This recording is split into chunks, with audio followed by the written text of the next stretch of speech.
Ash finally got his battle with Giovanni, but it wasn't in the battle of the badge like Gary got. This one had way more at stake. Unlike what Team Rocket usually does, Giovanni wasn't even trying to steal Pikachu, he was just trying to get his comeuppance and rule the world, literally. And like most Pokemon movies, there was only one kid that's able to stop him. And his name is John Cena! In today's throwback episode review, I'll be recapping and reviewing the 2 episodes in Pokemon Black and White that Giovanni appeared in, caught Meloetta, and almost took over the world. Black and White episode 96, Meloetta and the Undersea Temple, begins with Giovanni stepping out of a helicopter, landing on top of some random sea base that Team Rocket just happens to own, ready to take over the Unova region under Operation Tempest. And actually, let's rewind to the end of the previous episode. I love how menacing the shot looks. Matori, Pearson, Giovanni, they just look like such a serious threat here, it's awesome. While still chilling at Cynthia's house, Ash and Silent are having a practice battle as practice for the Unova League, and it's a rematch of their original gym battle. Now Meloetta's watching, and we all know how this guy Oshawa acts around the Huzz. Meloetta jumps in and starts singing, transforming into the Period form, wanting to battle against Oshawa, but he's not having none of it since he's in love with her. We also see some random guy riding a Golurk in the sky, able to hear Meloetta, but we'll talk about him later. But man, Golurk in this form looks sick. With Oshawa refusing to battle against Meloetta, Ash decides to send in his Krokorok. But silly Ash, Krokorok has a type disadvantage. Krokorok is in the back foot of this battle, because of course he is, but we all know he's got that dog in him and he doesn't back down. Mid-battle, Jarvis gets a call from Cynthia, letting him know that she's on the way home, and he tells her that Meloetta is getting more comfortable with everyone. As Ash commands a Dragon Claw, a flash cannon comes out of nowhere, interrupting the battle. Ash has never seen a Golurk before and scans with his Pokédex. But Ash is technically wrong because it was used as an illusion in one of Luke's movies 14 episodes ago, but whatever. The Pokédex says that Golurk can fly faster than the speed of sound, which is pure cat, but whatever. The guy from earlier hops down, and Meloetta hugs him and he calls Ash a thief for stealing Meloetta, which is fair because it definitely seems that way from his perspective. He commands Golurk to blast him away with Flash Cannon, but Meloetta gets in the way, which causes Golurk to stop. This guy apologizes and introduces himself as Ridley, and the only Ridley I've ever known is the one from Metroid, but I don't know about you. He knows Ash's name and notes that Meloetta seems to really like him, and he's talking about that Bayleaf kind of love. If you know, you know. Riley then explains why he was so quick to call Ash a villain. Basically, he was hiding out with Meloetta in some random forest when Team Rocket pulls up and snatches her away. Honestly, it's impressive how much more competent Unova Jesse and James were, despite having weakish Pokemon. They're probably at their peak villainy in this series. Ridley then says he's basically in a cult called the Protectors of Meloetta, who have the power to sense when she's nearby. Meloetta senses a camera outside, and Ridley notices it too, but his vocal delivery is so monotone. Oh no. Ridley picks up Meloetta in a kinda sus way, and he's gonna take her home before Team Rocket comes back, and honestly, dog, can we really trust him? As Ridley tries to escape, a Golem boinks Golurk, causing Meloetta to fall off. Then a Rhydon shows up, and they belong to these 2 random Rocket Grunts. Ridley commands Ash to take care of Meloetta as he's gonna 2v1 these guys. Jarvis then calls on Cynthia, so I'm sure she'll up when it's needed. As Ash, Iris, and Silent are running away with Meloetta, a random Will-O-Wisp hits them and causes them to stop on their tracks. The Team Rocket trio is there, and they can see Meloetta with some random glasses that they're wearing, and as they plan to escape, Iris and Silent step up to fend off Jesse and James. Ash runs deeper and deeper into the forest with Meloetta, when suddenly a Persian jumps up and stops them. Meloetta instantly gets out of there, like that Homer Simpson meme, and then none other than Giovanni shows up.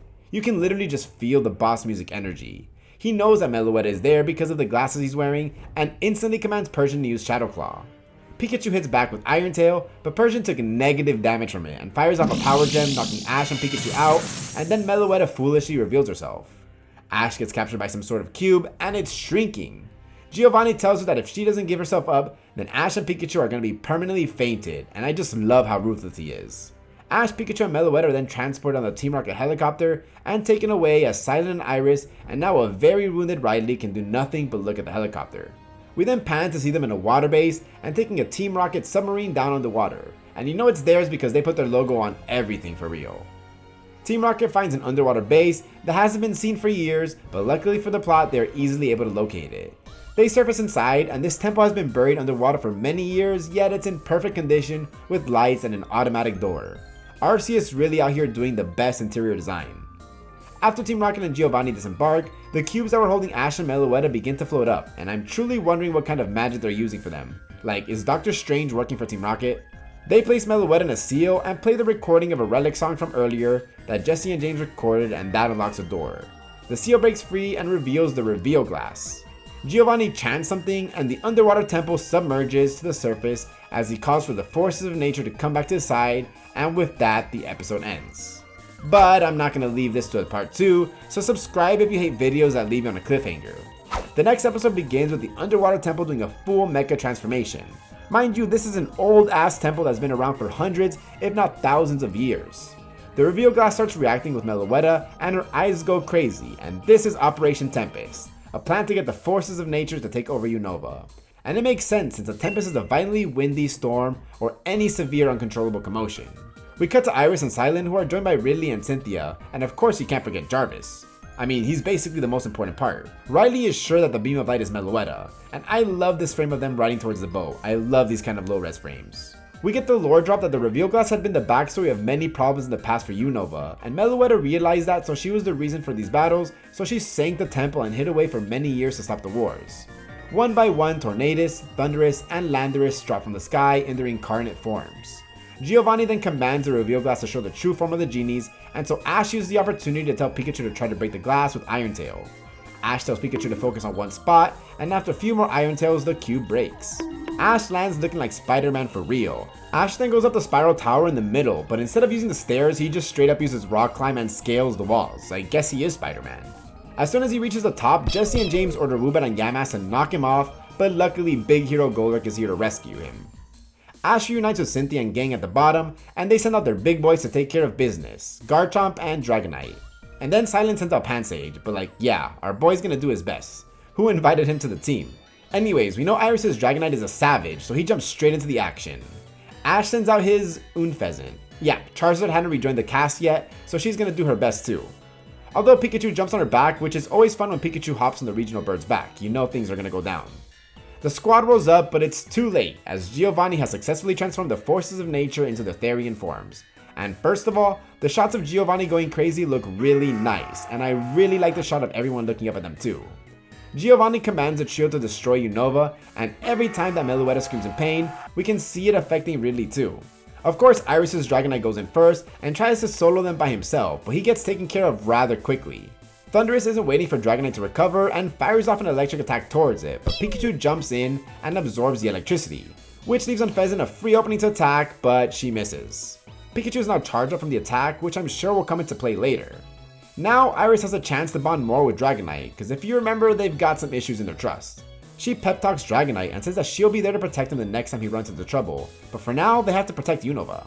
Dragonite flexes hard and he has def been hitting Bicep Day. The battle continues with the heroes having a good fight against a trio, however Giovanni pushes their powers even more, which causes them to overwhelm our heroes. The forces of nature then open a portal to heaven, which causes a lot of Unova to freeze over, and it's due to them being able to cause an endless wave of natural disasters. Ash then commands Pikachu to use Electro Ball, when Meowth says something I hear all the time. That thing's humongous! Now his Electro Ball is powered up from that previous charge from Thunderous, which kinda reminds me of the good old Watson days. Fun fact, this Electro Ball attack was supposed to be used in the cancelled Team Plasma arc that we never got to see earlier in the Black and White series. The Electro Ball destroys the platform where Giovanni is standing, and the reveal glass blows up on Giovanni and we never see him again. R.I.P. Giovanni. Meloetta is freed and goes to Ash safely thanks to Unfezant. Oh wait, Giovanni is still alive, and it looks like the reveal glass got him high as his eyes are red and he's got the seal of Orichalcos on his forehead now. The forces of nature are running towards a ramp in Giovanni's control, but one tackle from Team Rocket trio and he snaps out of it. Huh? I thought it would be something crazy going on, but it lasted 2 seconds. I mean, yeah, that's a long time, but still. James commands Yamask to use Haze, and Team Rocket retreats, and that's the last we ever get to see of Dr. Zager, which is kinda crazy because he had a lot of roles throughout the Black and White series, and even after Team Rocket shows up again, he doesn't. Ridley uses the reveal glass, this time for the power of good, and he's able to calm down the forces of nature and restore peace to the Unova region. The temple sinks once again, and Ridley bids his farewell with Meloetta, and it doesn't hurt anyone as bad as it does Oshawott. So yeah, this two-parter was pretty good, not gonna lie. This was the season finale of Pokemon Black and White Rival Destinies, and I thought it was decent for that. It had a lot of fun moments between Ash's group, and Team Rocket was legit menacing. Honestly, Giovanni stole the show, as him being there definitely amped up these episodes. And Ash finally got to face him face to face, which was truly awesome. All the other characters were pretty good too, and Jesse and James were also used very well, but that's kind of about it. While the forces of nature pose a good threat, they just seem to get the climax resolved too quickly. I feel like they could have definitely had them reawaken earlier in the episode and dragged out how strong they were, maybe pushing back the hero's Pokemon a bit more, as we saw Giovanni got taken over by the reveal glass and resolved in 2 seconds. Like, I really think they could have dragged that out. All it took was Team Rocket tackling him off the platform for him to snap back out of it. I feel like they could have done something else with that too. That being said, I do think these were great episodes, and I'll be giving them an 8 out of 10 rating. This was a way for them to do the Team Plasma cancelled arc without them doing the Team Plasma cancelled arc. And it kind of reminded me of when Team Galactic took the Lake Trio. This was yet another installment of my throwback episode reviews, so you take a look at the ones I made thus far and recommend which episodes you want me to see covered next in the comments below. Let me know that you're a real one who made it to the end by dropping an hourglass emoji in the comment below for the reveal glass. But for now, I've got a reveal glass of my own to steal, so I'm out. Peace.